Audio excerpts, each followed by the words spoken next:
Bonjour à toutes et à tous et bien entendu une très bonne année 2021 et nos meilleurs vœux à tout le monde. Donc, je vous souhaite la bienvenue pour ce premier webinaire de l'année de Mano Médical sur le thème de la radiographie thoracique présenté par Dr Hélène Gallois-Bride qui travaille en référé exclusif au Centre d'imagerie médicale d'Oliolis. Donc, aujourd'hui, et c'est le premier des 3 webinaires consacrés sur le sujet. Donc, les 2 autres seront diffusés dans 2 semaines et dans 1 mois respectivement.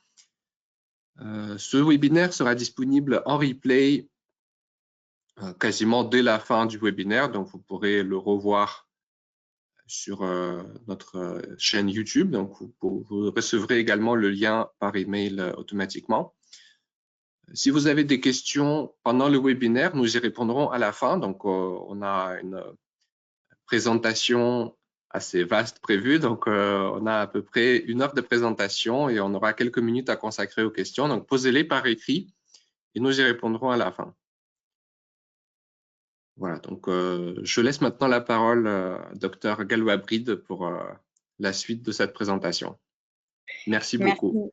Merci Mickaël, bonjour à tous, merci d'être aussi nombreux. Je remercie Mano Médical de m'avoir invité à faire cette présentation. On a décidé de scinder la radiographie thoracique en 3 parties pour avoir le temps de bien approfondir chaque compartiment thoracique qu'il convient d'examiner en radiographie. Donc le médiastin, l'espace pleural et bien sûr les poumons. On va commencer par un thème que j'affectionne particulièrement, c'est le médiastin, parce que ça paraît simple et en fait ça ne l'est pas tant que ça, mais ça sera très simple pour vous, je l'espère, à la fin de l'exposé. Alors il va y avoir une petite partie théorique, on va reprendre la radioanatomie du médiastin, et puis une partie plus pratique, où on va voir des exemples de lésions radiographiques du médiastin, et de façon interactive pour vous, c'est-à-dire que je vais vous poser 4 séries de questions auxquelles vous répondrez de façon interactive et à la fin, nous aurons les résultats du sondage et ensuite, ça nous permettra d'introduire le sujet que je veux aborder. Voilà. Alors, évidemment, je n'arrive pas à changer de diapositive. Alors, qu'est-ce qui se passe? Mickaël, j'arrive pas à changer de diapositive alors que tout à l'heure, ça marchait. Allô? Alors, oui, essayez de relancer le PowerPoint. Vous pensez que c'est ça? Oui. Attendez, je vais appuyer sur la petite flèche en bas. Sur les outils du présentateur, ouais. Alors, ah ben voilà, c'est bon, ça a pris la main. Il fallait que je fasse l'amorce. Bon, désolé, mais vous voyez que c'est bien du direct live. Alors, comme préalable, et ça je vous le dirai à chaque session, il faut bien entendu, pour examiner correctement le thorax en radiographie, réaliser toujours 2 incidences orthogonales du thorax, sans rotation ni flou, et les réaliser si possible en fin d'inspiration et bien sûr correctement exposés. Donc j'imagine que maintenant vous êtes quasiment tous installés en radiographie numérique. Donc la radiographie pour vous est redevenue un plaisir. On n'hésite plus avant de faire une radio. C'est difficile de louper une radiographie numérique. On a beaucoup de possibilités de rattrapage lorsqu'on a des petits défauts d'exposition, mais quand même pas totalement. Donc retenez bien toujours 2 incidences orthogonales du thorax. Pas de rotation, encore moins pour examiner le médiastin, pas de flou avec un temps de pause qui est bas et en fin d'aspiration. Donc le médiastin va se projeter sur une incidence latérale. J'espère que tout le monde voit ma flèche, se projette sur une incidence latérale sur l'ensemble du champ thoracique. En revanche, sur une incidence de face, donc dorso-ventrale ou ventro-dorsale, peu importe pour l'examen du médiastin. Chez ce chat, par exemple, le médiastin va se projeter uniquement sur la zone de projection du rachis. On peut voir ici, sur une coupe de ce chat faite au niveau du médiastin en partie ventrale, vous voyez que le médiastin peut être quelque chose d'extrêmement fin à l'endroit où il n'y a pas d'organes ni de structure à l'intérieur et se résume à une fine bande de graisse qui sépare de façon parfaitement symétrique le thorax. Donc le médiastin est délimité par la plèvre pariétale et par la plèvre viscérale qui recouvre les poumons. Pour étudier la radioanatomie du médiastin, on va séparer ça en une partie crâniale, une partie moyenne et une partie caudale. En ce qui concerne le médiastin crânial, on va faire un petit focus chez ce chat en vue latérale et on va retrouver l'ensemble des organes médiastinaux qu'il convient de regarder systématiquement. Il y a ceux qu'on voit et ceux qu'on ne voit pas, et ceux qui forment ce qu'on appelle un signe de la silhouette positif entre eux, c'est-à-dire dont les opacités radiographiques se confondent. Donc bien entendu, l'organe médiastinal principal, qui est parfaitement visible en toutes circonstances, c'est la trachée. Et la trachée, c'est vraiment l'indicateur de l'état du médiastin numéro 1. C'est vraiment la trachée qu'il faut regarder systématiquement en termes de position notamment, pour savoir s'il y a quelque chose qui se passe dans ce médiastin. On y reviendra de nombreuses fois. Alors, vous pouvez avoir des indicateurs de taille de trachée de façon subjective. Vous savez très bien quelle est la taille que doit avoir une trachée. Si vous voulez vous rassurer, vous pouvez utiliser ce petit ratio. Encore une fois, ne stressez pas, je vais vous donner beaucoup d'informations, mais vous pourrez retrouver ce webinaire tranquillement et le regarder à nouveau sur Mano Médical, le site, ou bien sur leur chaîne YouTube. Donc, on a cette fameuse trachée. On a la bifurcation trachéobronchique qui est ici, qui se situe systématiquement à peu près au niveau du 5e ou 5e, 6e espace intercostal. Cette position-là est importante à retenir. On a la paroi dorsale de la trachée, ce qu'on appelle la membrane trachéale dorsale, parce qu'à cet endroit-là, ce ne sont plus des anneaux, mais c'est une membrane, qui, chez ce chat qui est endormi, est légèrement plus épaisse que la normale, parce que comme il est endormi, on a un petit peu d'air dans l'œsophage. Donc cet air vient contraster la limite des muscles longs du cou, et puis l'œsophage et la membrane trachéale dorsale forment une seule et unique paroi relativement plus épaisse que la paroi ventrale de la trachée, qui en réalité est ici. Qu'est-ce qu'on a ventralement à la trachée? On a les nœuds lymphatiques médiastino-crâniaux, on a également les nœuds lymphatiques sus-sternaux, on a la veine cave crâniale, le tronc brachiocéphalique et l'artère sous-clavière gauche, tout ça formant une seule et même image radiographique. Et dorsalement à la trachée, nous avons le cheminement de l'œsophage que l'on peut retrouver matérialisé ici par un petit peu de barite. Le médiastin crânial se résume à pas grand-chose en réalité sur la vue de face, puisqu'il se superpose parfaitement à la colonne vertébrale chez le chat. On a juste la veine cave crâniale qui vient émerger un petit peu de la projection du médiastin côté droit avant de se connecter à l'oreillette droite. Chez le chien, c'est un tout petit peu différent, car chez le chien, je ne sais pas si vous vous souvenez, mais on a une anatomie particulière au niveau de l'apex des lobes pulmonaires crâniaux, où en réalité l'apex du lobe crânial gauche dépasse l'apex du lobe crânial droit. Et ceci confère au médiastin crânio-ventral une position oblique. Ce n'est pas le cas chez le chat. Vous aurez donc la projection du médiastin crânio-ventral chez le chien qui se verra très bien comme la limite entre le lobe pulmonaire crânial gauche et la limite entre le lobe pulmonaire crânial droit. Et qu'est-ce que ça va donner sur la vue latérale? Eh bien, sur la vue latérale, vous aurez aussi également le lobe crânial droit qui va s'arrêter beaucoup plus caudalement que le lobe crânial gauche. Ici, vous avez le petit bout d'apex du lobe crânial gauche qui est ici. Et entre les deux plèvres viscérales qui s'affrontent, formant ainsi la projection du médiastin crânio-ventral. Alors, c'est une image qu'on a l'habitude de voir, mais comme ça, je vous rappelle pourquoi est-ce qu'on la voit comme ça. Et c'est intéressant parce que chez le chien, notamment chez le chiot, le thymus qui se trouve dans le médiastin crânio-ventral, eh bien, va adopter cette position oblique du médiastin crânio-ventral et va former cette fameuse image en voile de bateau que l'on voit systématiquement chez le chiot et qui atteint sa taille maximale à 4 mois. Et c'est intéressant de voir que chez ces animaux-là, ce n'est absolument pas pathologique. Vous aurez une petite structure d'opacité liquidienne ou tissulaire, c'est la même, qui va venir se confondre pratiquement avec le contour crânial du cœur. De la même façon, chez le chat, on va voir cette petite structure ici qui vient flouter le contour crânial du cœur. Mais chez le chat, en raison de l'anatomie parfaitement superposée à la colonne vertébrale du médiastin crânial, vous n'aurez pas cette image en voile de bateau.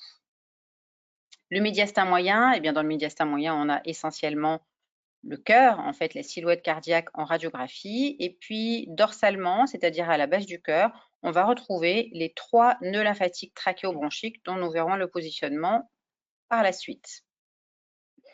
Au niveau de ce médiastin moyen, il est important de regarder l'angle que forme la trachée avec la colonne vertébrale, qui est de 10 à 30 degrés en fonction des races. Au plus la race est brachycéphale et un thorax bréviligne avec un poitrail court, au plus la trachée sera proche de la colonne vertébrale.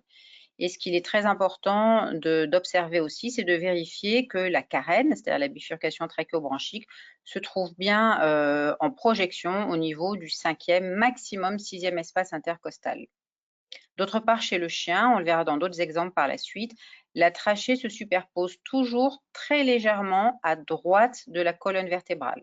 Donc une position à droite de la trachée sur une vue de face est normale chez le chien, c'est tout à fait physiologique. En revanche, une position à gauche est totalement anormale. Donc dans le médiastin moyen, en réalité, ce n'est pas le cœur que vous voyez, mais c'est la silhouette cardiaque avec le cœur en lui-même, le péricarde, le départ de l'aorte, l'arrivée des veines caves et le départ des vaisseaux pulmonaires qui forment en fait l'ensemble de cette silhouette cardiaque radiographique. Je vous rappelle que le cœur, en tout cas chez le chat, se projette à peu près sur 2 espaces intercostaux et chez le chat comme chez le chien, se projette entre le 4e et 6e espace intercostal et le contact sternal est d'environ 2 sternèbres. Chez le chat comme chez le chien, la silhouette cardiaque se projette sur 2/3 de la largeur du thorax. C'est très simple et c'est important à retenir pour évaluer déjà, grosso modo, sans faire plus de mesures que ça, la taille du cœur. Enfin, nous avons le médiastin caudal où chemine l'aorte descendante plaquée au rachis, la veine cave caudale. On retrouve toujours notre œsophage entre les deux. Voilà sa zone de projection, c'est bien important de la retenir. Et on retrouve ce qu'on appelle vulgairement le repli, qui est un repli médiastinal en réalité, c'est le ligament phréno-péricardique, qui est cette petite bande jaune qui est en fait un repli du médiastin au niveau de l'apex cardiaque. Donc le médiastin caudal se projette strictement sur la colonne vertébrale en partie dorsale. Un petit écart à gauche pour ce fameux ligament phréno-péricardique, un petit écart à droite pour la zone de projection de la veine cave crâniale. C'est important de savoir qu'elle est située là, de ne pas la confondre avec la veine pulmonaire qui est juste à côté et de ne pas se dire « Ouh là là, la veine pulmonaire est de taille très augmentée, il doit y avoir une insuffisance cardiaque congestive ». Et enfin, l'aorte descendante qui se superpose parfaitement à la colonne vertébrale. L'œsophage, lui, se projette très légèrement à gauche. En gros, au départ, il se projette vraiment sous la colonne vertébrale et ensuite il se projette légèrement à gauche de cette colonne. Une petite particularité chez le chat, c'est que l'œsophage caudal, donc dans le médiastin caudo-dorsal, forme ce qu'on appelle une image en arête de poisson quand vous faites avaler de la baryte, ce qu'on fait de plus en plus rarement d'ailleurs. On n'a plus cet aspect filaire et linéaire que l'on a en partie crâniale et puis sur tout l'œsophage chez le chien. On a cette image caractéristique à ne pas confondre avec un corps étranger intra-œsophagien qui serait tout plissé, comme du plastique par exemple, et autour duquel l'œsophage, la baryte pourrait former cette image. Chez le chien, vous vous souvenez donc que en partie ventrale, le médiastin est oblique dans cette direction-là. En partie caudale exactement avec ce fameux, et en partie ventrale avec ce fameux petit ligament phréno-péricardique que l'on voit à la radio comme une petite bande d'opacité liquidienne. Et puis en partie dorsale, le médiastin crânial se projette mais dépasse toujours un petit peu de la colonne vertébrale chez le chien, contrairement au chat. Et contrairement au chat aussi, on voit souvent très très bien deux contours qui font protubérance. C'est le contour de l'aorte et de l'aorte descendante qui ensuite rejoint le plan sagittal et également le contour au niveau de l'insertion de la veine cave crâniale. Donc en pratique, il n'est pas rare de retrouver ici la zone de projection de l'aorte et enfin ici la zone de projection et le contour très net de la veine cave crâniale. Voilà, vous les voyez mieux ici. Chez le chien, comme je vous l'ai dit tout à l'heure, il n'est pas rare que la projection du médiastin dépasse la largeur de la colonne vertébrale. On a souvent un aspect comme ça. Physiologiquement, ça peut aller jusqu'à pratiquement 2 fois la largeur de la colonne vertébrale. Voilà, alors que ça reste strictement inférieur à la colonne vertébrale, enfin, identique à la colonne vertébrale chez le chat. Donc un petit rappel maintenant de vue d'ensemble du médiastin avec l'ensemble du trajet de l'œsophage sur la vue de profil comme sur la vue de face, de façon à ce que vous ayez bien ça en tête à nouveau. La projection des nœuds lymphatiques médiastino-crânio-ventraux à la trachée, sus-sternaux au niveau de la deuxième, troisième sternèbre, et le groupe de ces 3 nœuds lymphatiques avec le nœud lymphatique trachéobronchique moyen qui se trouve vraiment à la fin de la trachée, entre le départ des 2 bronches souches caudales. Et de part et d'autre de ce départ, on a, au niveau de ce qu'on appelle vraiment la bifurcation trachéobronchique, on a les 2 nœuds lymphatiques trachéobronchiques latéraux. C'était vraiment très important de réaliser leur positionnement parce que quand ils sont nettement hypertrophiés, on va pouvoir, grâce à ça, les repérer à la radio.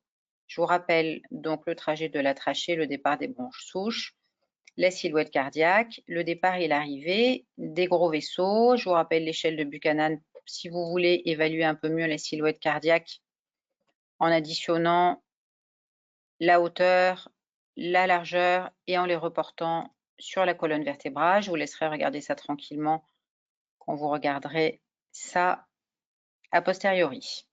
Alors, des petites variations physiologiques de l'aspect du médiastin à la radio, c'est important de les connaître.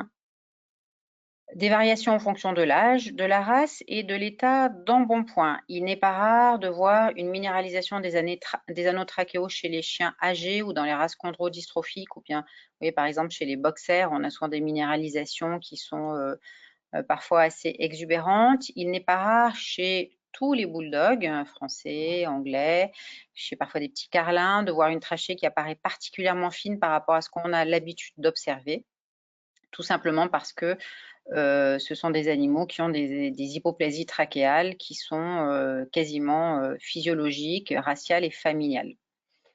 Il nous arrive souvent, enfin assez souvent quand même, de voir une incurvation dorsale de la trachée et on se demande toujours ce qui se passe. Est-ce qu'on a des nœuds lymphatiques médiastino-crâniaux ici qui sont hypertrophiés ou est-ce que c'est physiologique? Eh bien, si la tête du chien, si le cou du chien n'est pas suffisamment étendu, il arrive d'avoir cette inflexion de façon tout à fait physiologique de la trachée.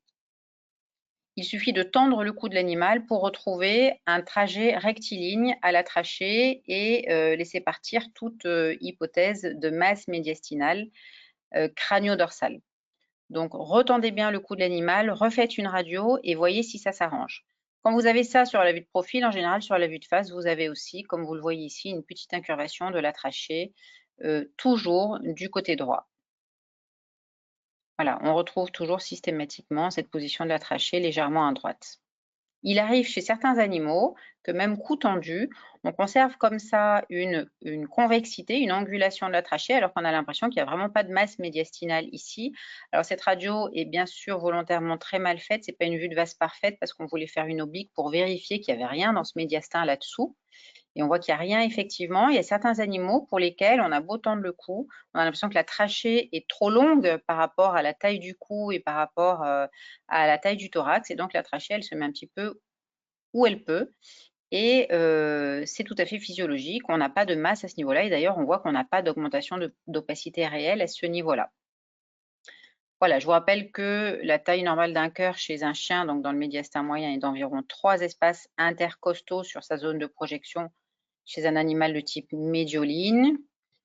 Les longilines, comme le boxer, le setter, c'est comme le chat, c'est 2 espaces et demi. Et les brévilines, comme le york ou les bulldogs, tous les petits chiens trapus, c'est 3 espaces et demi intercostaux pour la zone de projection. En ce qui concerne la largeur du médiastin, particulièrement en partie crâniale, il sera normal chez un animal gras comme chez un animal brachycéphale de voir un médiastin ultra large ici. Vous allez vous dire, ouh là là, est-ce qu'il y a une masse là-dedans? Pourtant, j'ai pas l'impression sur la vue de face, sur la vue de profil, pardon. Et en réalité, c'est juste parce que ce sont des animaux qui ont beaucoup de graisse médiastinale, qui sont très trapus, chez qui les lobes crâniaux ne vont pas très très loin crânialement. Et on a donc ce médiastin qui apparaît très très large. Mais quelque chose que j'ai oublié de vous dire aussi, c'est que sur la vue de profil, il va falloir toujours tirer de façon optimale les membres thoraciques vers l'avant, vraiment très crânialement, de façon à dégager la projection du... Voilà, vous voyez ici, il faut vraiment bien tirer les pattes parce que sinon, vous avez la musculature des bras qui va venir se superposer sur la zone de projection du médiastin crânial et qui vous empêchera d'en évaluer l'opacité. Chez le chat âgé, quelles sont les variations médiastinales que l'on peut avoir? On peut avoir, et très souvent, une nette augmentation du contact entre le cœur et le sternum. Et on va avoir également une espèce de redondance, de protubérance de la crosse aortique qui va apparaître de façon tout à fait pathognomonique comme ça, sous la forme d'un espèce de gros nodule qui dépasse du contour habituel du médiastin, qui, je vous le rappelle, est ici. Chez le chat âgé, c'est tout à fait normal, hein, chez à peu près un quart des chats de plus de 10 ans. Ne vous dites pas, oh là là, c'est un nodule pulmonaire. Non, non, c'est simplement la crosse aortique qui vient dépasser le contour médiastinal habituel. Il est courant aussi chez le chat âgé de trouver une aorte sinueuse. Ça n'a rien de pathologique. Et enfin, on est toujours très gêné pour interpréter les médiastins chez des animaux gras, que ce soit chez le chien ou chez le chat. On a beaucoup de mal à évaluer la taille de la silhouette cardiaque parce que le gras vient se déposer aussi dans le sac péricardique. Il faut bien distinguer l'opacité tissulaire du cœur et l'opacité graisseuse ici, qui est moins opaque, qui est plus grise foncée. Et en réalité, la silhouette cardiaque, elle s'arrête ici. Vous voyez, c'est un animal gras. Il y a beaucoup de graisse ici dans le ligament falciforme.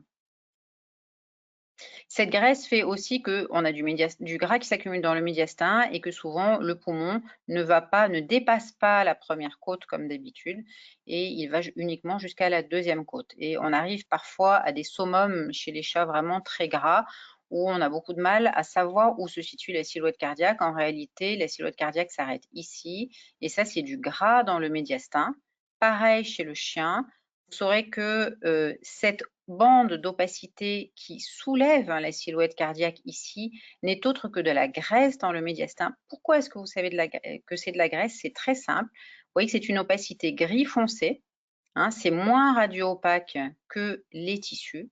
Donc, vous avez d'ailleurs une continuité entre cette graisse dans le ligament falciforme et puis cette graisse ici dans le médiastin qui soulève la silhouette cardiaque qui est en réalité ici avec souvent aussi de ces petites images qui se rajoutent parce qu'on a du gras dans l'espace pleural. Et on atteint des summums où parfois ce sont des thorax qui sont ininterprétables. Pourquoi? Parce que tout ça, c'est de la graisse dans le médiastin chez un animal obésissime.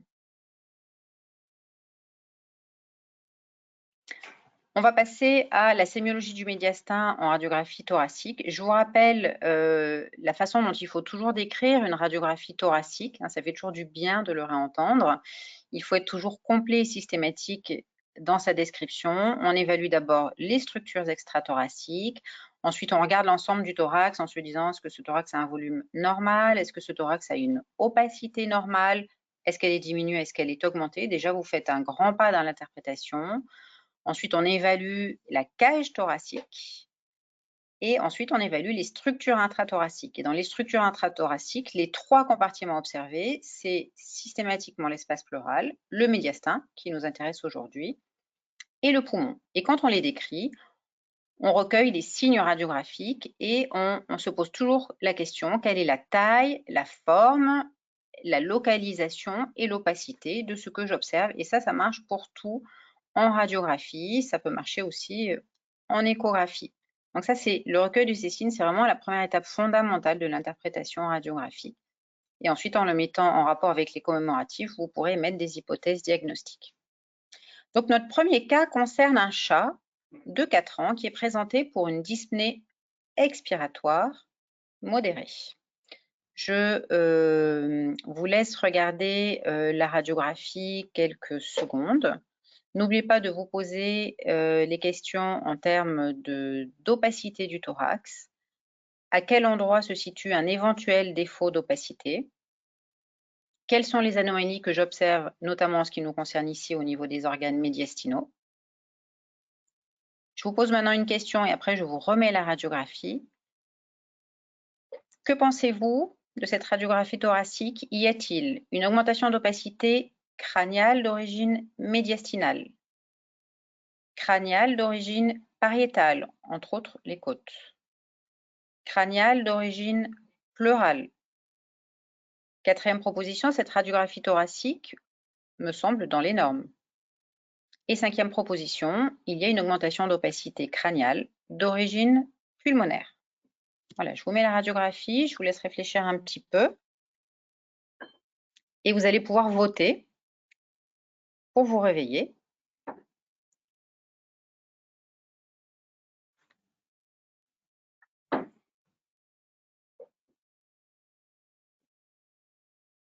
Alors, je ne sais pas si je pourrais voir les résultats ou si c'est uniquement Mickaël qui les aura. Voilà, on laisse encore quelques secondes.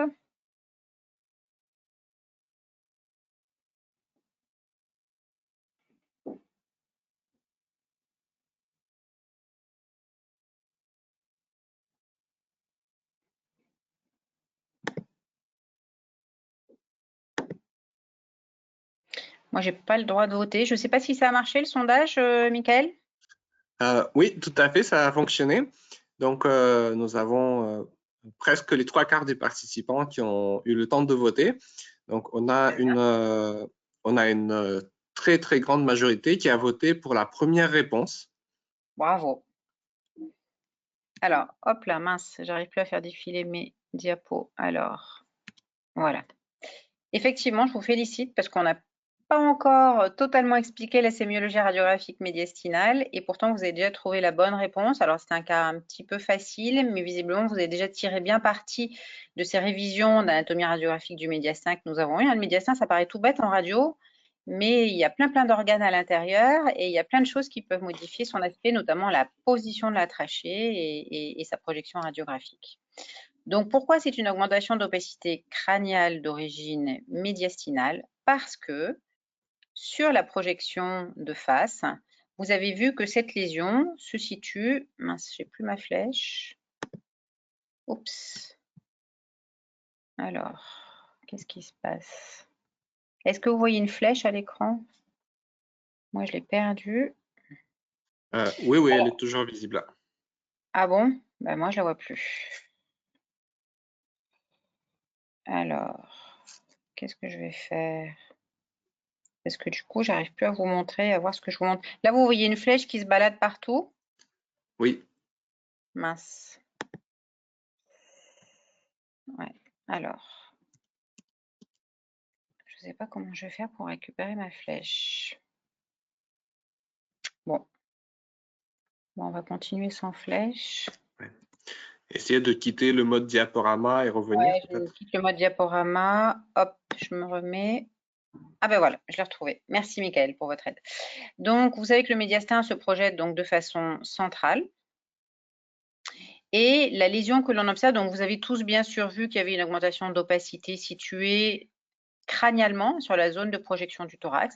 Donc, si on a uniquement une vue de profil, on se dit, bon, il y a une augmentation d'opacité ici, certes, mais est-ce qu'elle est d'origine médiastinale, pleurale, pulmonaire ou bien éventuellement pariétale aussi, hein, parce que les côtes, la cage thoracique se projette sur cette même zone. Donc déjà, vous avez un petit indice sur la vue de profil. Et là, vous pouvez vous dire, la trachée, elle n'est pas tout à fait là où je m'attends à la trouver. Elle est beaucoup plus dorsale, elle semble presque plaquée contre la colonne vertébrale. Et en plus, elle apparaît amincie ici, donc elle est déplacée et comprimée. Je me reporte sur ma vue de face et là, qu'est-ce que je vois? Je vois une lésion qui est centrée sur le plan sagittal, qui est symétrique par rapport au plan sagittal et qui est à contour net. Et ça, c'est vraiment ce qui détermine la lésion médiastinale radiographique. C'est une lésion qui est centrale, symétrique et à contour net, hein, pour les quelques alphoriens qui m'écoutent et qui étaient notamment dans la promo, c'était ce que nous disait notre grande professeure de radiographie, Dominique Bégon. Elle nous l'a seriné. Une lésion médiastinale est une lésion centrale, symétrique à contour net Et là, vous êtes gagnant à tous les coups. Si vous reconnaissez cet aspect-là, vous reconnaissez du coup une lésion médiastinale et notamment par son impact sur la trachée. Je vous ai remis ici un aspect normal de thorax de chat. Donc, vous voyez bien qu'on n'a pas cette augmentation d'opacité. On retrouve cet aspect normal de la trachée. Et ici, vous voyez par comparaison l'aspect normal d'un médiastin chez un chat. Nous avons donc une forte suspicion de lésion qui fait un effet de masse sur la trachée, qui en plus a un contour plutôt rond. Donc, il est fort probable que ce chat a une masse médiastinale. Le plus souvent chez les chats, c'est un lymphome médiastinal. Et du coup, vous pouvez après utiliser l'échographie, par exemple, pour aller constater qu'effectivement, il y a bien une masse à cet endroit-là. Un aspect qui est intéressant à noter, c'est par exemple chez ce chat qui a un AVP. C'est un chat qui a saigné dans son médiastin. C'est pas évident sur la vue de profil. Sur la vue de profil, on se dit tiens, il y a une augmentation d'opacité crâniale ici, mais le cœur a l'air d'être à peu près à sa place. 1, 2, 3, 4, 5. La carène est peut-être un tout petit peu en arrière, là au niveau du début du 6e espace intercostal. D'où vient cette augmentation d'opacité? Est-ce que ça vient du poumon? Est-ce que ça vient d'un liquide sectorisé dans les plèvres? Ou bien est-ce que ça vient d'un liquide, éventuellement d'une hémorragie médiastinale? C'est pas très courant, mais ça peut arriver. Et c'est très intéressant, vous voyez, de vous reporter sur votre vue de face et de voir que, et oui, le médiastin est largement supérieur à la projection du rachis et que donc il y a bien un élargissement médiastinal qui cette fois-ci est très homogène. Et donc signe donc plutôt la présence de liquide d'ailleurs qui exerce un faible effet de masse sur la trachée et fait reculer un tout petit peu la silhouette cardiaque. Ce qui est intéressant aussi, c'est de voir que vous avez un signe de la silhouette positif, une continuité entre les deux opacités. On ne voit pratiquement plus le contour du cœur. Et là, vous vous dites, c'est soit un morceau de poumon qui est contre le cœur, soit quelque chose qui est dans le médiastin et qui vient silhouetter avec un autre organe médiastinal. Je vous remets l'aspect normal. Vous pouvez bien comparer anormal, normal, anormal élargi et normal.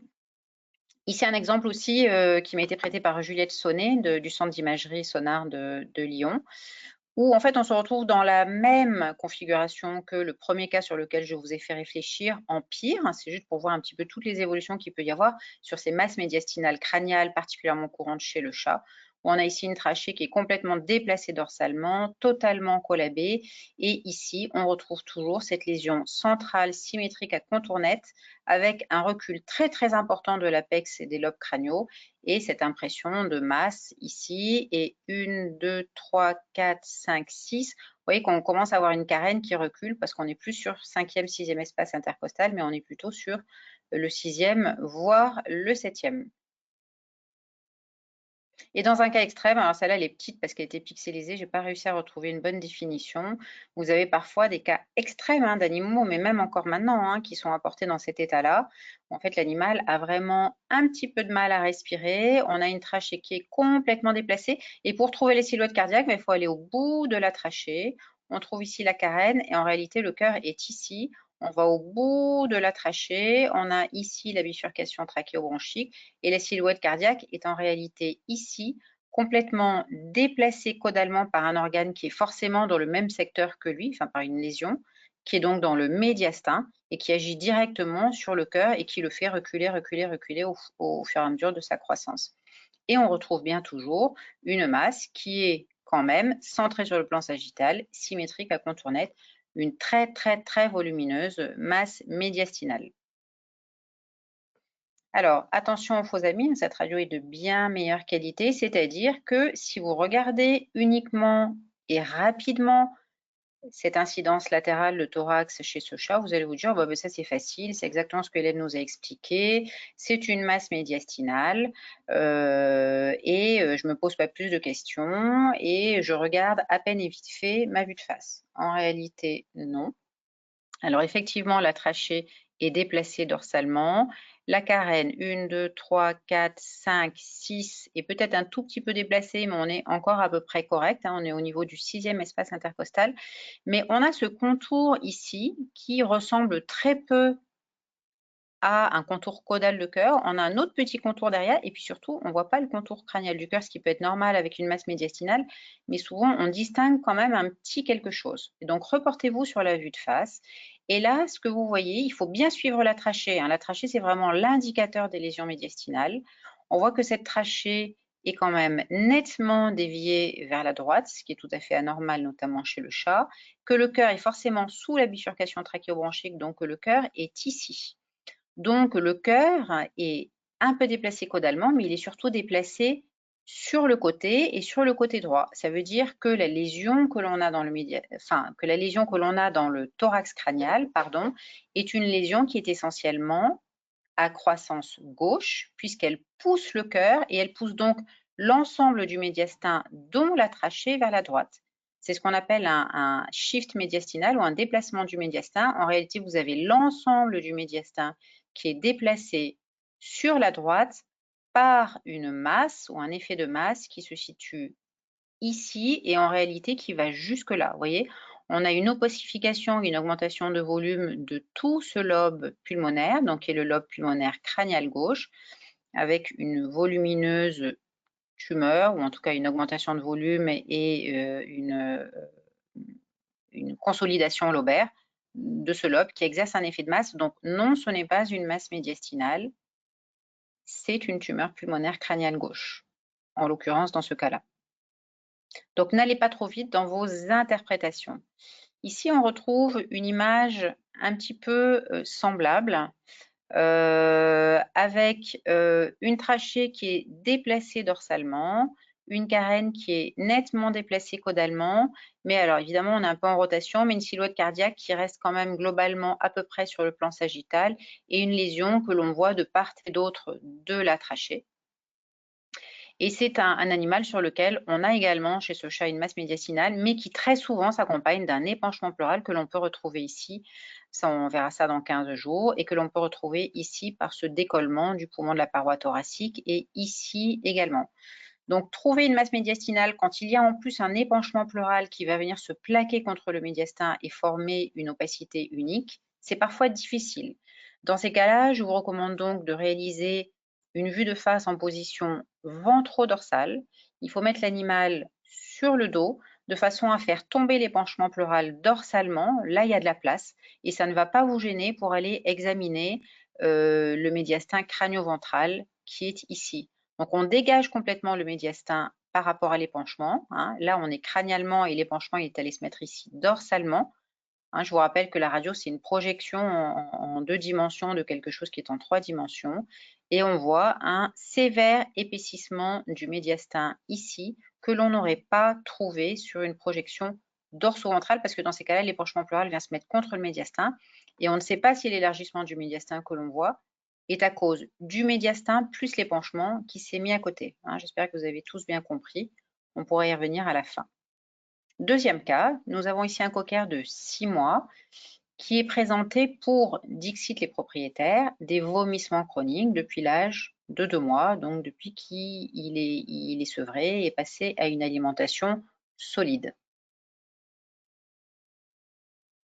Je vous laisse regarder un petit peu la radio.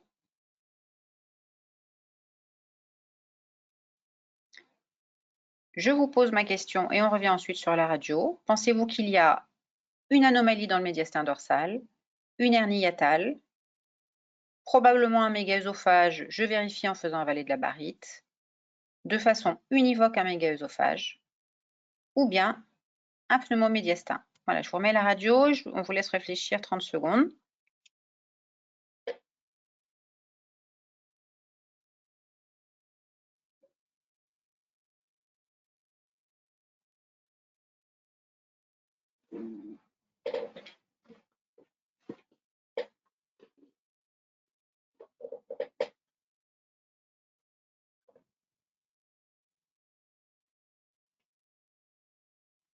Michael, on a des résultats? Voilà, donc là, le sondage est lancé. Ok.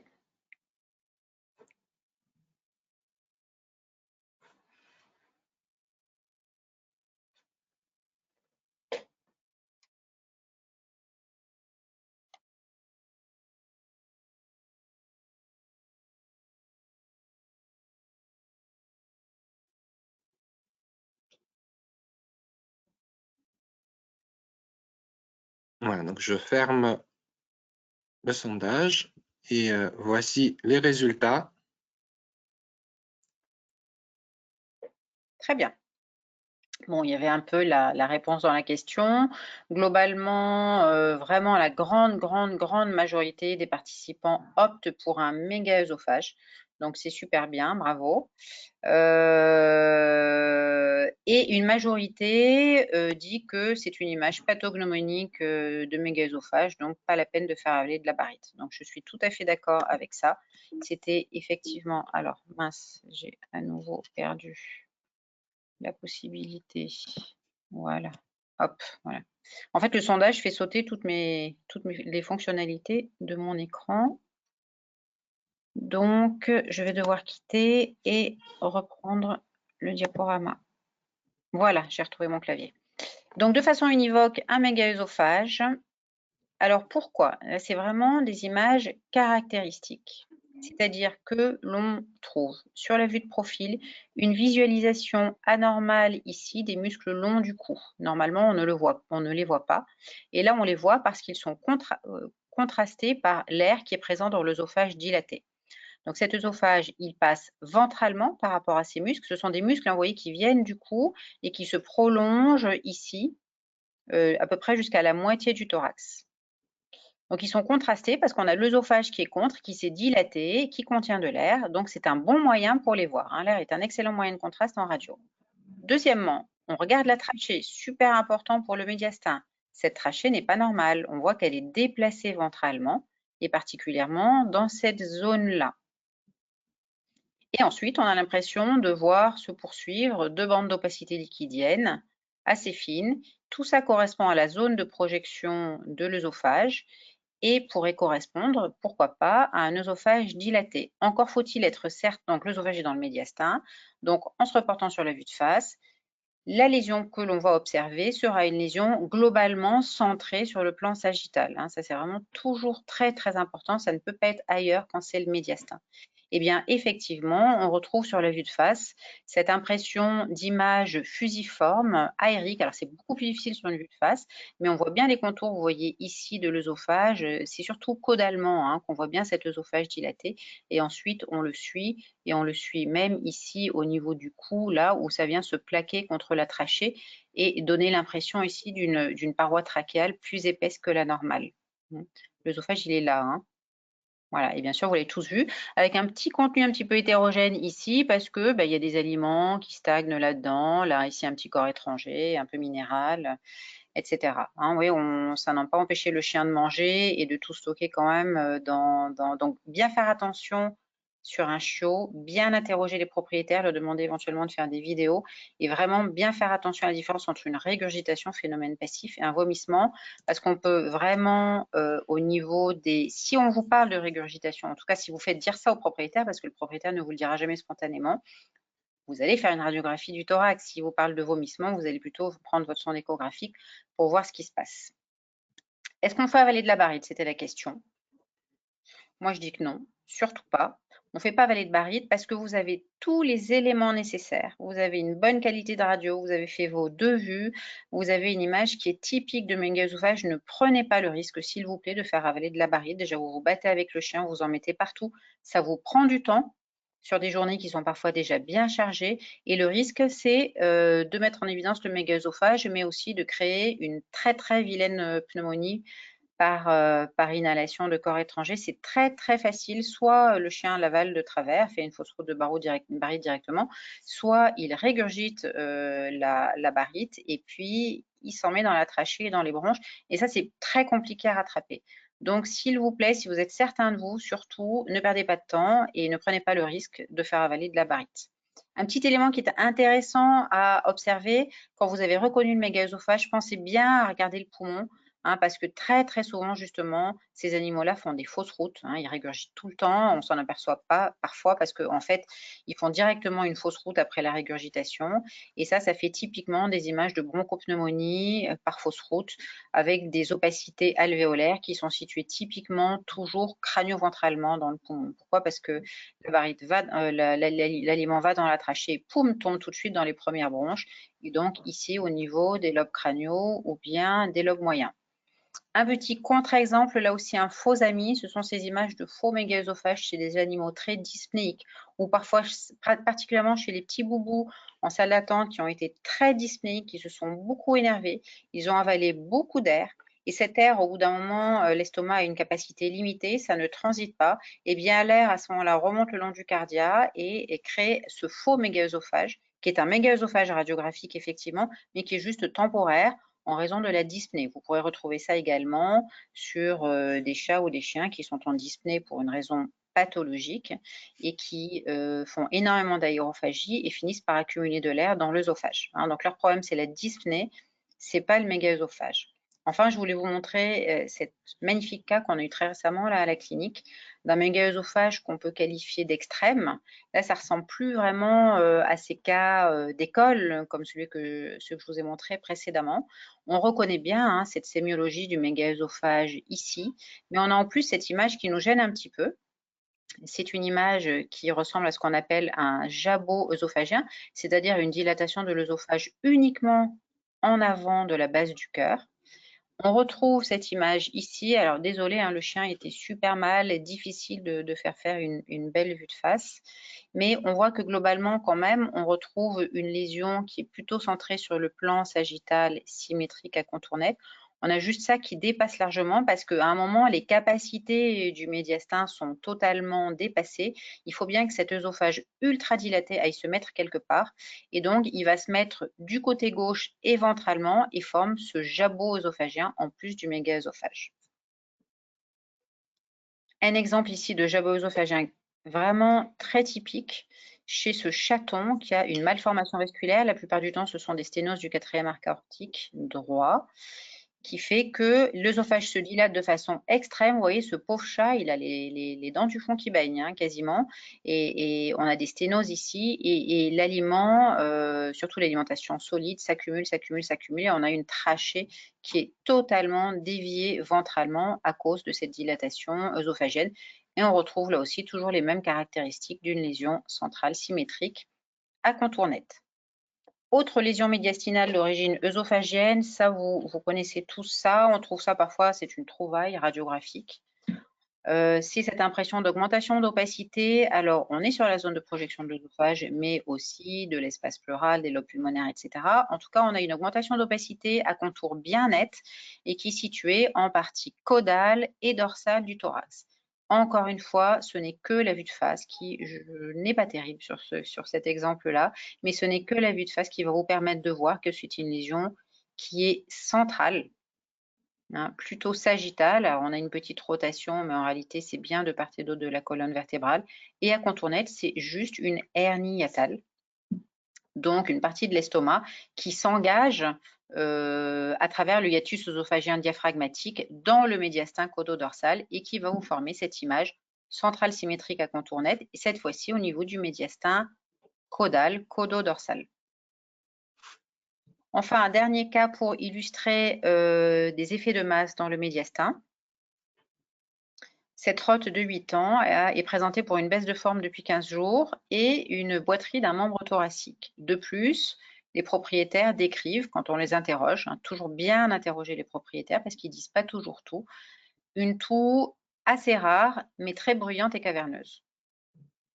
Donc l'exploration radiographique du membre thoracique a révélé la présence d'une lésion ostéolytique que vous pouvez trouver ici au niveau du grand tubercule de l'humérus. C'est une lésion avec une réaction périostée un petit peu floue ici. Donc ostéolytique, ostéoproliférative, agressive, c'est chez un chien de grand format de race pure, en partie épiphysaire, métaphysaire de l'humérus proximal, donc il est fortement suspect d'être une tumeur osseuse primitive. Bilan d'extension thoracique, nécessairement pour savoir ce qu'on peut proposer aux propriétaires. Et voilà ce que l'on observe. Donc, je vous laisse examiner un petit peu la radiographie.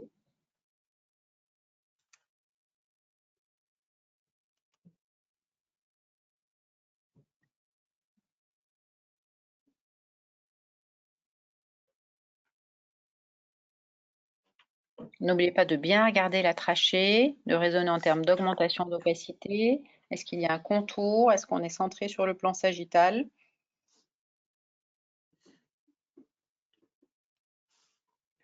Voici mes questions. Pensez-vous qu'il y a une lésion dans le médiastin crânial? Pensez-vous qu'il y a des masses pulmonaires? Une lésion dans le médiastin crânial et moyen? Avez-vous une suspicion d'adénomégalie médiastinale généralisée? Avez-vous une suspicion de tumeur de la base du cœur? Voilà, je vous remets les radios, on vous laisse réfléchir un petit peu et on lance le sondage.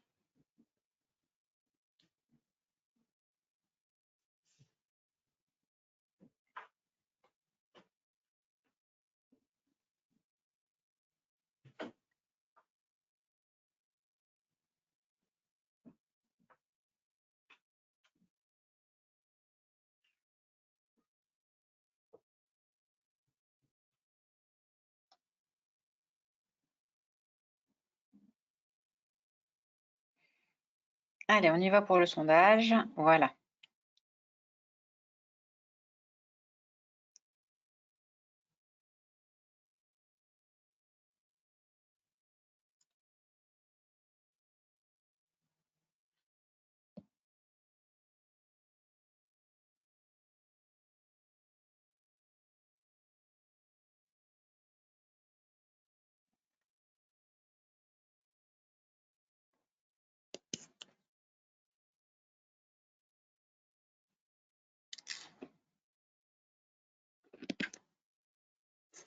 Une suspicion d'adénomégalie médiastinale généralisée, majoritairement à 74%. Vraiment, bravo, super bravo. Une lésion dans le médiastin crânial et moyen, c'est pas faux. Des masses pulmonaires, c'est pas faux non plus parce qu'il y en a une, on la verra après. Une lésion dans le médiastin crânial, c'est pas faux non plus. Mais la réponse exacte, c'était une suspicion d'adénomégalie médiastinale généralisée. Donc, on va revenir à la description de la radio. Donc, désolé, je refais ma petite manip. Je quitte pour reprendre le diaporama.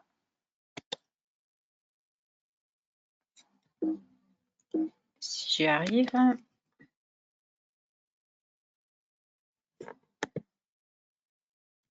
Voilà.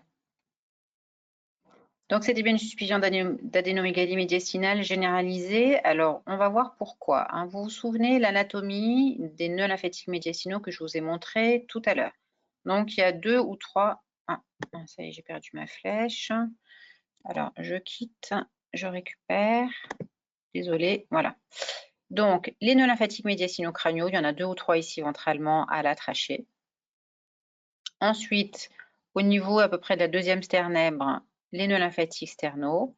Et puis ici, au niveau de la bifurcation trachéobronchique, on a le fameux groupe des nœuds lymphatiques médiastino-trachéobronchiques.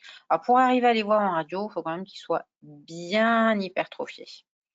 Donc, ce que l'on voit ici sur cet animal, c'est qu'on a une incurvation ici. Alors, on a la trachée qui est légèrement déplacée dorsalement ici et ensuite qui pique du nez ventralement et on a clairement une impression de masse ici. Ce que l'on voit là, c'est que l'animal présente ici un contour médiastinal ventral qui est anormal. Normalement, c'est très régulier, vous voyez, ça va là. Et là, bim, on a quelque chose, donc une masse, très certainement, qui vient déformer le contour ventral du médiastin. Et d'autre part, on a aussi une augmentation d'opacité à contour net en regard de la deuxième sternèbre. On se reporte sur la vue de face. Donc, au niveau du médiastin, alors on a la trachée qui est légèrement ici. On a l'impression quand même qu'il y a peut-être une petite augmentation d'opacité au niveau de ce médiastin, mais quand même, on ne peut pas dire qu'il soit clairement hypertrophié. Si les nœuds lymphatiques ne dépassent pas en largeur la zone de projection de la trachée plus la colonne vertébrale, on peut très bien ne pas les voir. On a juste cette impression un peu d'augmentation d'opacité. En revanche, ici, également, vraiment, c'est pas facile à voir parce que ça se superpose à la silhouette cardiaque, mais on a l'impression d'une augmentation d'opacité ici. Donc, je vous rappelle qu'on a la trachée, on a le départ des bronches souches, on a une impression d'augmentation d'opacité ici et également là avec un contour supplémentaire là et là. Donc là, c'est un nœud lymphatique trachéobronchique latéral gauche et ici moyen. Et en plus, vous avez ici une masse pulmonaire qui en fait est du côté gauche et n'est pas visible. Ça, c'est vraiment très plantant. sur cette vue-là parce que l'animal est en décubitus latéral gauche. Donc, la masse est coincée finalement entre le diaphragme, le cœur et la paroi thoracique. Tout ça silhouette ensemble et on n'a plus d'air dans le poumon autour pour arriver à voir son contour et on la loupe. Voilà. Donc, la question est de savoir, est-ce qu'on a une tumeur primitive pulmonaire avec des adénopathies médiastinales métastatiques et une tumeur primitive et une métastase dans l'os, par exemple, ou est-ce que c'est l'inverse? Est-ce que c'est une métastase pulmonaire, des métastases de la tumeur osseuse primitive, hein, c'est tout à fait possible. Évidemment, on n'est pas allé plus loin. On était quand même allé sur un bilan d'extension sur ce chien-là, scan. C'est juste, ça n'a pas un intérêt clinique extrême, mais c'est juste pour vous montrer cette fameuse adénopathie qui est là, en fait. Et cette adénopathie ici, du nœud lymphatique trachéobronchique moyen, qu'on retrouve là. Hein, vous voyez bien la correspondance. Et là, les adénopathies médiastinales crâniales. Hein, c'est le même chien, il n'y a pas de trucage. Donc, on reprend cette sémiologie sur cet animal sur lequel, en fait, on voit très bien ici les nœuds lymphatiques hypertrophiés. Ça ne peut pas être une tumeur de la base du cœur parce que si c'est une tumeur de la base du cœur, à ce moment-là, l'ensemble de la bifurcation trachéobronchique va se retrouver au-dessus, hein, puisque la base du cœur est ventrale par rapport à la trachée. Donc, on distingue très bien ici en bleu le contour de ces nœuds lymphatiques. On a ici une compression et une incurvation ventrale avec un déplacement secondaire dorsal de la bifurcation trachéobronchique. Ça, c'est typique de ces adénopathies. Et en plus, quand on est vraiment connaisseur, on peut retrouver ici, j'ai mon alarme, on peut retrouver ici, en fait, une bronche souche crâniale gauche avec une incurvation un peu trop importante à cause de l'adénopathie qui est ici, qu'on voit bien là, en fait. Hein. Normalement, elle devrait aller ici, cette bronche, mais le ganglion fait que ça la fait reculer et ça la déplace caudalement. Voilà, donc ça, c'est des images typiques que vous pourrez retrouver maintenant vous-même sur des radiographies thoraciques. Alors là, ne tenez pas compte de cette lésion qui est une lésion pulmonaire. Hein, on s'en fiche, on verra ça dans 4 semaines. Je voulais juste vous montrer cette radiographie-là pour vous montrer ici ce que peut donner une très importante adénopathie médiastinale crâniale sur la trachée. Dans ces cas-là, la trachée va se retrouver déplacée dorsalement. Sur la vue de face, on ne voit pas de déplacement majeur de la trachée puisqu'elle est déplacée uniquement sur le plan sagittal et dorsalement. Cet animal-là au scanner, vous voyez bien, hein, ici, vous voyez cette importante adénopathie qui fait cet effet de masse, qui la soulève et qui la rétrécit un petit peu. En plus, chez cet animal, on avait une adénopathie trachéobronchique ici, mais vous voyez, elle est trop petite pour qu'on puisse la retrouver ici. Ça, encore une fois, on s'en fiche, c'est une masse pulmonaire. Hein, voilà, c'était juste pour vous montrer ce que peut donner une adénopathie médiastinale crâniale importante sur la trachée. Ici, chez un chat, c'est moins facile chez le chat, mais on retrouve cette impression de masse ici à la base du cœur. Cette trachée légèrement soulevée avant que la trachée finalement ensuite vienne piquer du nez ventralement. Et puis cette impression d'opacité ici due à une adénopathie sternale. Enfin, je vous montre une adénopathie sternale isolée ici. Le nœud lymphatique sternal, il est vraiment facile à voir parce qu'en fait, il est entouré d'air, hein, donc l'air est un bon moyen de contraste. Et on retrouve ici une lésion, deuxième, troisième sternèbre, à contournette complètement posée sur le sternum, qui constitue une adénopathie sternale. Impossible à voir sur une vue de face, c'est le même chien. Hein. Vous voyez, là, on a un nœud lymphatique médiastinal crânial qui est normal. Hein. D'ailleurs, on ne voit rien de particulier ici. C'est très important de le voir ce nœud parce que le nœud lymphatique sternal, qui est donc dans le médiastin crânio-ventral, draine toute la paroi thoracique, côte, plèvre, draine également le péritoine, draine également le tissu mammaire par exemple. Et donc c'est important, vous savez que si vous voyez ce nœud lymphatique là, c'est qu'il est très probablement métastasé. Hein. Ça veut dire qu'il est très gros et qu'il n'est pas seulement réactionnel.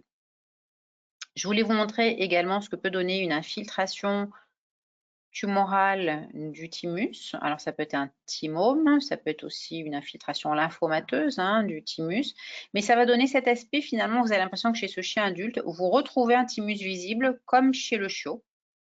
parce que le thymus, qui était réduit à sa plus simple expression et n'était plus visible, va s'hypertrophier, infiltré par des cellules tumorales, va former cette image dans le médiastin crânio-ventral qui dépasse un petit peu sur la gauche. Je vous rappelle l'anatomie du médiastin crânio-ventral chez le chien qui est oblique et qui va ici se retrouver visible là parce qu'ici on a un petit peu d'air qui va se mettre entre le cœur et puis le thymus hypertrophié et qui va permettre de voir ce contour qui dépasse légèrement le long de la silhouette cardiaque.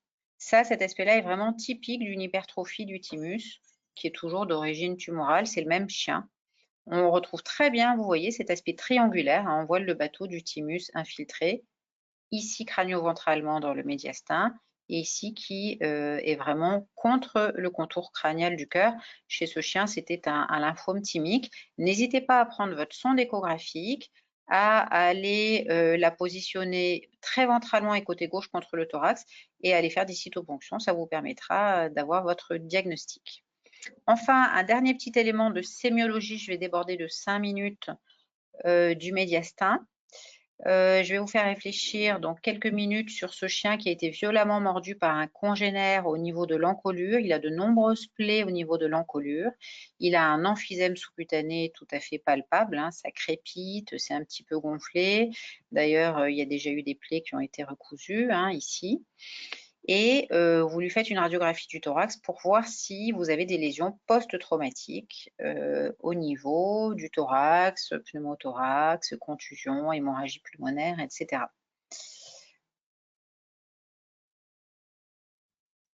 Alors, je vous laisse un petit peu regarder.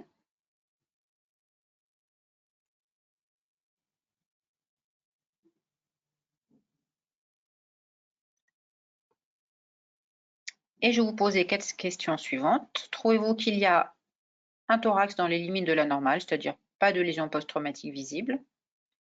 Une visualisation anormale des structures médiastinales crânio-dorsales? Des images univoques de pneumomédiastin? Ou bien un médiastin dans les normes, mais une opacification pulmonaire modérée diffuse, post-traumatique, type hémorragie interstitielle. Voilà, je vous remets la radio et je vous laisse réfléchir quelques minutes.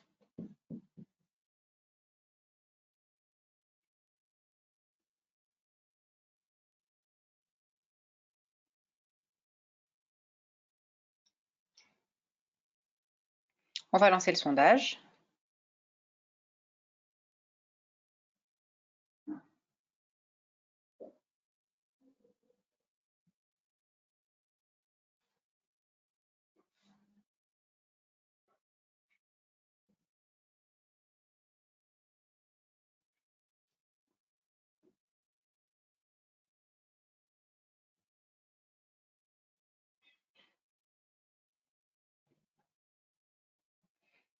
Et on va regarder les résultats.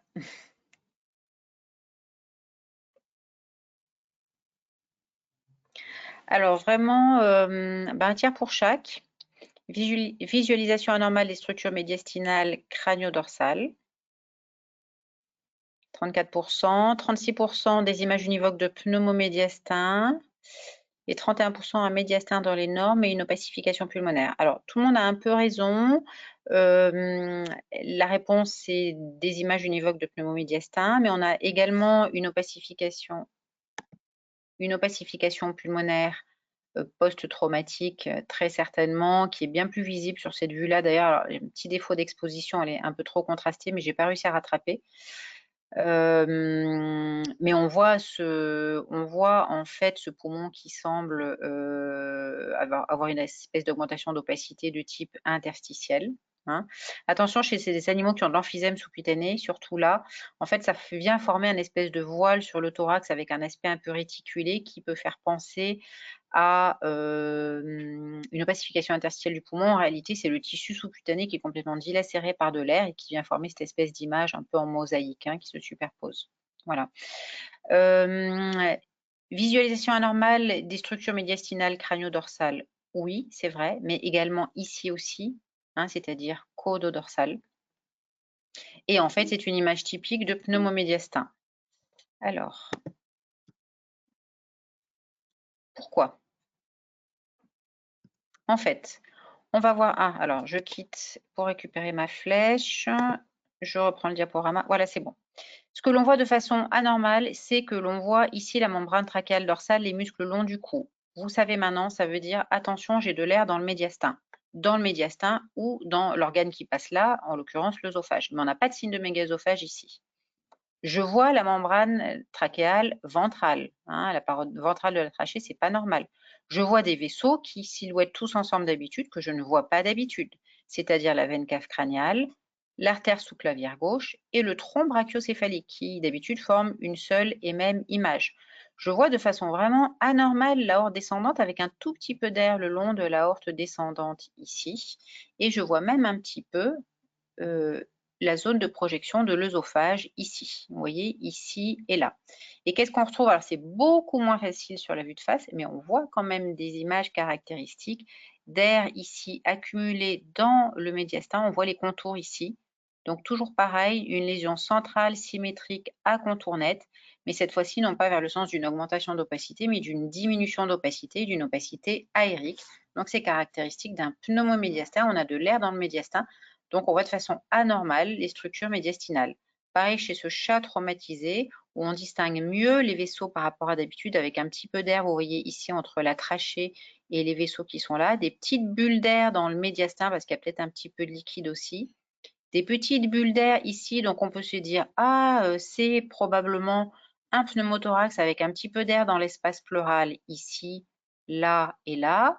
Mais en fait, vous voyez que quand vous vous reportez sur la vue de face, on n'a absolument pas de pneumothorax. On n'a pas d'air ici autour du poumon.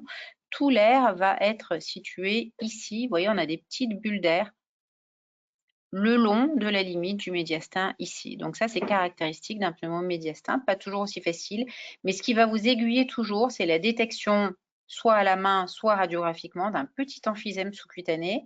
Et pourquoi ça s'accompagne? C'est que en fait, les muscles longs du cou qui sont là communiquent avec le tissu sous-cutané et communiquent également avec le médiastin. Donc s'il y a de l'air dans le médiastin, il y aura secondairement, parce que l'air ne peut pas être stocké dans le médiastin de façon infinie, donc il finit par passer entre les muscles longs du cou et ensuite dans les tissus sous-cutanés, ou inversement, c'était le premier animal, on a une plaie, on a énormément d'emphysème sous-cutané secondaire à la lacération, et encore de façon secondaire, on a développement d'un pneumomédiastin parce que cet air vient se réfugier dans le médiastin.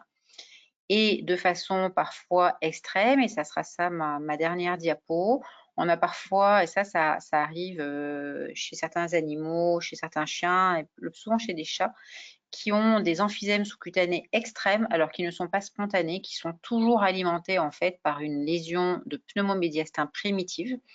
Oui, on voit très bien tous les organes médiastinaux parce qu'il y a de l'air dans le médiastin. Cet air, en général, quand on a une fuite énorme comme ça, il provient soit d'une fissure sur la trachée, soit d'une fissure au niveau de l'œsophage, soit d'une lésion alvéolaire qui est tout proche de la trachée, c'est-à-dire proche du hile pulmonaire, qui fait qu'on a de l'air qui fuit dans le médiastin. Et puis cet air, à un moment, n'a plus de possibilité d'être stocké dans le médiastin. Il passe dans les muscles longs du cou et ensuite dans les tissus sous-cutanés. Mais ça peut se former en 24-48 heures chez un chat ou chez un chien. Donc, il faut rapidement soit le référer, soit regarder au scanner ou en endoscopie à quel niveau on peut trouver la fissure dans le médiastin crânial ou moyen à ce niveau-là en général. Voilà, je vous remercie déjà vous tous parce que vous avez été nombreux pour votre attention. J'espère que ça vous a bien permis de progresser en radiographie médiastinale. Merci à Mano Médical de m'avoir invité. N'oubliez pas d'aller visiter leur site pour revoir le replay, de les liker sur Facebook. Et place à vos questions maintenant. Si vous en avez, on a encore quelques minutes pour cela.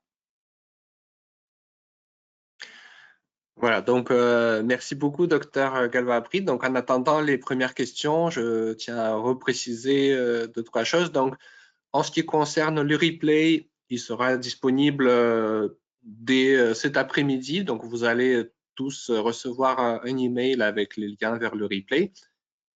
Pour vous inscrire pour nos prochains webinaires de ce cycle, donc le prochain aura lieu dans 2 semaines.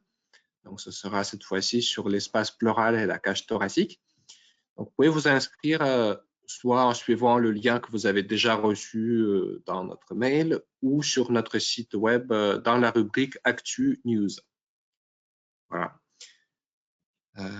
Donc, vous pouvez poser vos questions par écrit. On attend quelques petites minutes, le temps de vous laisser de taper les questions. Il n'y en a pas eu en cours d'exposé? Non, pour l'instant, je pense que votre exposé a dû être très, très complet. Donc, nous avons surtout beaucoup de remerciements, mais pas de questions. Ah bon. Bah, merci, c'est super gentil.